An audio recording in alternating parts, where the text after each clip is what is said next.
Kelakuan iblis itu pun telah diketahui oleh Allah Subhanahu wa Ta'ala. Setelahnya Allah memperbaiki dan mencongkel bagian tubuh Nabi Adam yang sudah terkena ludah iblis tersebut. Kisah-kisah para nabi dan rasul Allah Subhanahu wa Ta'ala senantiasa menarik menjadi bahan untuk diceritakan. Salah satu dari kisah yang menarik adalah kisah Nabi Adam dan seekor anjing. Tak hanya Nabi Adam dan seekor anjing, namun di sini ada peran iblis di dalam kisah ini. Seperti diketahui, Nabi Adam adalah manusia pertama yang diciptakan oleh Allah Subhanahu wa Ta'ala dari tanah. Penciptaan Nabi Adam yang mempunyai derajat yang tinggi daripada iblis membuat iblis tersebut menjadi iri.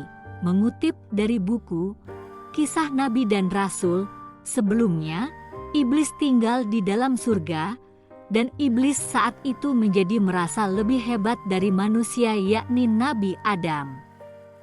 Iblis tidak terima saat manusia yang diciptakan dari tanah dianggap lebih tinggi derajatnya darinya yang diciptakan dari api. Mulai saat itulah iblis melakukan penolakan hingga dikeluarkan dari surga.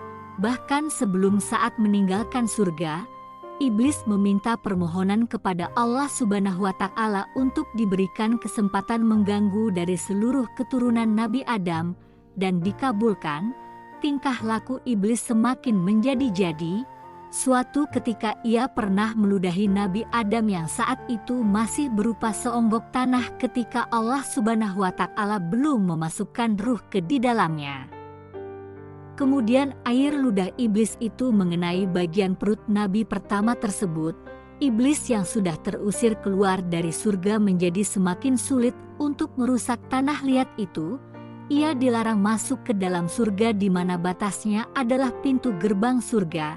Sehingga iblis mencoba melakukan berbagai cara untuk bisa merealisasikan aksi jahat dan liciknya untuk dapat merusak tubuh Nabi Adam. Iblis tentunya tidak kehabisan akal.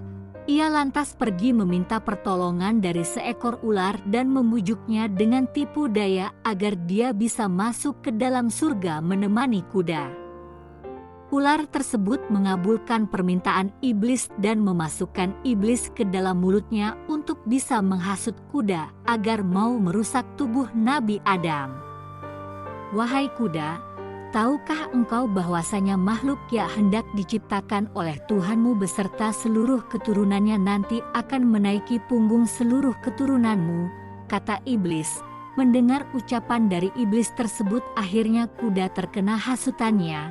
Kemudian kuda berniat menginjak tanah yang diketahuinya adalah cikal bakal menjadi Nabi Adam itu. Tidak disangka aksinya tersebut sudah diketahui oleh Allah Subhanahu wa Ta'ala sendiri sebagai zat yang maha mengetahui.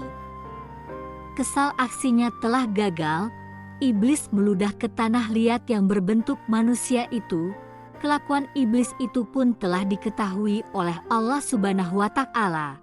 Setelahnya Allah memperbaiki dan mencongkel bagian tubuh Nabi Adam yang sudah terkena ludah iblis tersebut. Congkelan tubuh dari Nabi Adam tersebut Allah dijadikan seekor anjing untuk bertugas menjaga onggokan tanah liat Nabi Adam. Anjing itu melihat aksi kuda yang hendak mencoba menginjak tanah liat itu. Anjing itu segera menghalau dan mengusir si kuda. Lalu, bagaimana anjing yang terbuat dari bagian tubuh Nabi Adam itu bisa najis? Hal ini dikarenakan congkelan tanah dari Nabi Adam itu sudah terkena ludah iblis. Anjing itu juga yang akhirnya menjaga onggokan tanah liat tersebut hingga Allah Subhanahu wa Ta'ala memberikan dan meniupkan roh ke dalamnya. Begitulah awal mula anjing yang selalu setia kepada manusia, disebabkan karena anjing itu diciptakan memang untuk melindungi Nabi Adam dan semua keturunannya. Sementara itu, Allah Subhanahu wa Ta'ala memberikan hukuman kepada si ular yang sudah membantu iblis berbuat zalim kepada tubuh yang kedepannya akan menjadi manusia, yakni Nabi Adam itu. Ular yang sebelumnya berada dan tinggal di dalam surga dengan sebutan sebagai makhluk terindah di surga yang memiliki 4 kaki dan bisa terbang, dihukum Allah Subhanahu wa Ta'ala tidak lagi memiliki kaki. Tidak berhenti sampai di situ, akhirnya ular juga diturunkan ke bumi. Mereka akhirnya menjadi penjaga kerajaan iblis.